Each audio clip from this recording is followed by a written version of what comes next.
Hello dear patients and our followers, I'm Dr. Ahmedov, a hair transplant surgeon from Smart Hair Clinic, Istanbul, Turkey. Today we are going to evaluate the results of the patient who underwent a hair transplantation surgery in our clinic more than 1 year ago. It was August of 2023. It's a white man, 26-year-old, with the neurotype 5 of the hair loss. What does the neurotype 5 mean? First of all, when we evaluate the patients for hair restoration surgery, we grade their stage of the hair loss. For this purpose, we use the Regrowth scale. And on Regrowth scale, the male pattern hair loss is graded from stage 1 to stage 7. 1 meaning the least of the hair loss, and 7, of course, meaning the most of the hair loss. The higher is the degree or the stage of the hair loss, the higher is the demand or the need of the grafts the patients may need to meet his expectations. So as we've mentioned before, the patient had the neurotype 5 of the hair loss. It means the loss of the continuity of the front hairline, open area on both temples, empty spot in the front mid part, front third. There is some thinning in the hair loss in the mid scalp, and an empty spot in the crown area. On average, for this type of patients with the neurotype 5, we may need the numbers varying between 4,000 to 5,000 grafts. In some patients, up to the 6,000. It depends on the size of the open area, the density you want to get, expectations of the patient. But the most important here, of course, is the capacity or the ability of the donor area from the patient to give a sufficient number of the grafts.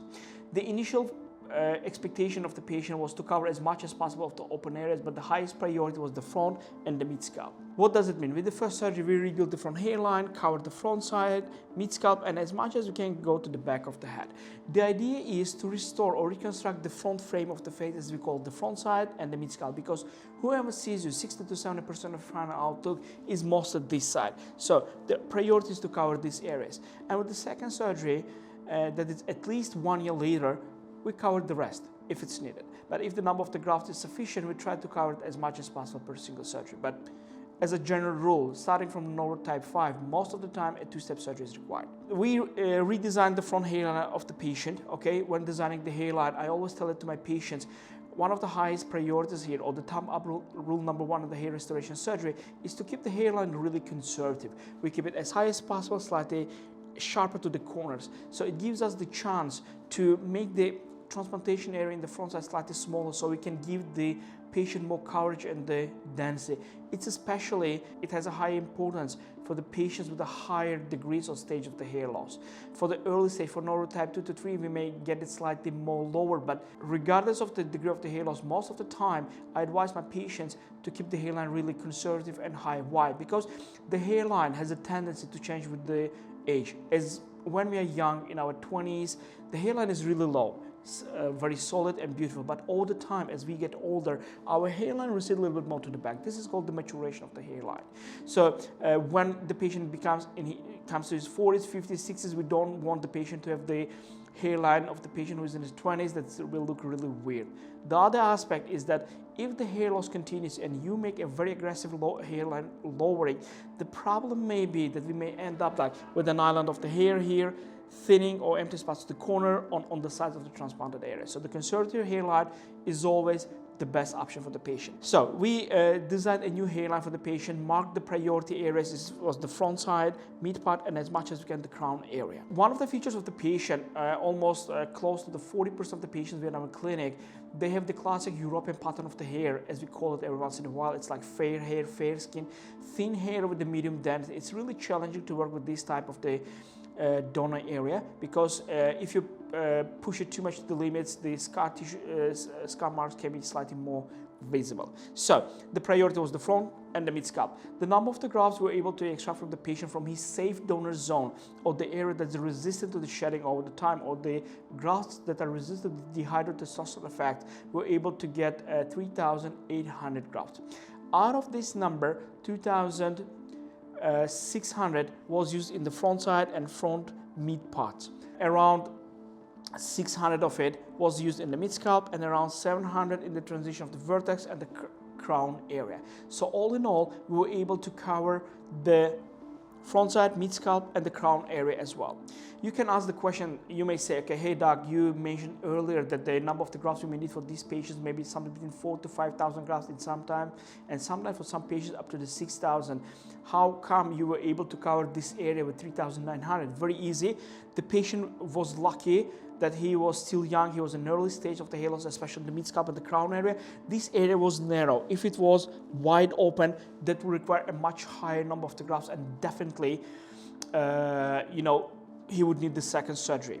And after the surgery, for sure, we advised him to stick up with the medical treatment. It can be finasteride, it can be minoxidil, it can be a combination of both of them. One of the questions we get from the patients regarding the medical treatment, which one you prefer? I advise both of them at the same time because they have slightly different mechanisms of actions. Finasteride is really efficient in slowing down or preventing the hair loss. Minoxidil, it also helps with the slowing down and of the hair loss or stopping it. But one of the effects that minoxidil has, because it improves the blood flow, the hair follicles gain more volume, so they become more voluminous and thicker. So finasteride is mainly just like basically very roughly to slow down, and minoxidil to give back up and give a more voluminous or thicker hair. So, and here you can see the patients exactly after the surgery. You can see the front side was covered with the highest possible density, then the transition to the mid-scalp and the crown area.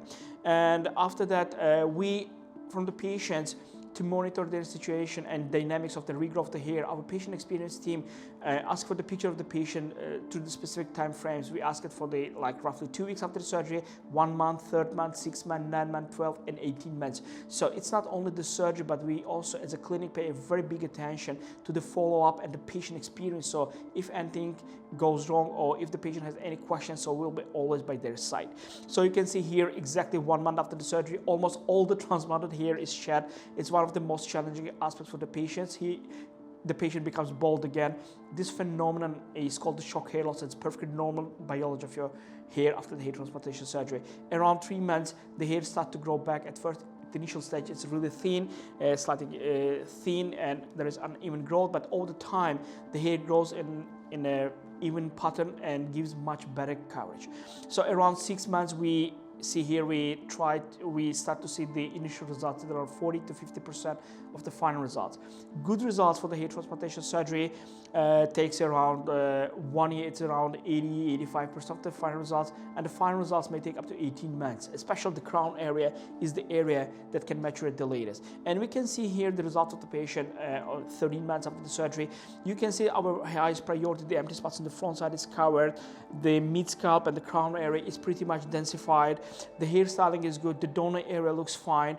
Of course, there are small dot-like scars at the back of the head, but with an appropriate hairstyling or haircut, whatever you call it, it's much less visible, and all the time it fades, just like any scar you had, for example, when you're a kid.